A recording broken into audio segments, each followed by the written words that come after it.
నేను business start చేసిన కొత్తలో ఫేస్ చేసిన బిగ్ ప్రాబ్లం ఏంటంటే కొరియర్ సర్వీసెస్. నేనైతే తక్కువ బడ్జెట్ తో వెళ్దామని చెప్పి పోస్ట్ ఆఫీస్ లో కొరియర్స్ వేద్దామని డిసైడ్. బట్ థింగ్స్ అని నేను అనుకున్నట్టుగా అయితే జరగలేదు. పోస్ట్ ఆఫీస్ లో కొరియర్స్ వేయడం అయితే చాలా టఫ్ అయ్యేది. ఒక్కొక్కసారి తీసుకునే వాళ్ళు, ఒక్కొక్కసారి టైం పట్టేసేది. డెలివరీ కూడా చాలా ఎక్కువ డేస్ పట్టేసేది. తర్వాత 1 డే 2 డేస్ లో కావాలన్న కస్టమర్స్ కి ఆర్టీసీలో వేయడం, కొన్నిసార్లు అమౌంట్ ఎక్కువ స్పెండ్ చేసి మన మార్జిన్ కూడా కట్ చేసుకుని DTDC కూడా సెండ్ చేసిన రోజులు. అలా రకరకాల కొరియర్ సర్వీసెస్ ని, వాళ్ళ ప్రైస్ రేంజెస్ ని ఎక్స్ప్లోర్ చేసుకుంటూ ఫైనల్లీ ఎక్స్ప్రెస్ బీస్ వాళ్ళ దగ్గర నాకు ప్రైస్ రేంజ్ చాలా బెటర్ అనిపించింది. అలా ఇంకా కాస్త పర్వాలేదు, కొంచెం టైం ఉన్న పార్సల్స్ అయితే ఎక్స్ప్రెస్ బీస్ కి వేస్తున్నాను. బట్ ఇంకా పర్టికులర్ పార్సల్స్ ఏమైనా ఉంటే ఆర్టీసీకి అలా సెండ్ చేస్తూ ఉన్నాం అనమాట.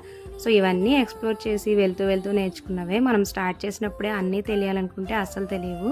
స్లోగా వెళ్తూ వెళ్తూ జర్నీలో అన్ని నేర్చుకుంటూ వెళ్ళడమే. అందుకే ఏదైనా అనుకున్నప్పుడు ముందు స్టార్ట్ చేయాలి. అప్పుడు మన జర్నీలో చాలా విషయాలు నేర్చుకుంటూ ఇంప్రూవ్ అవుతూ ఉంటాము. సరే, ఇంకా నేను మన కస్టమర్ కి పార్సల్ వేసేస్తాను. మీరైతే మన పేజ్ ని ఫాలో చేసి. నేను రమా రాజేష్ ఫ్రమ్ మైథిలి వస్త్రాలయం.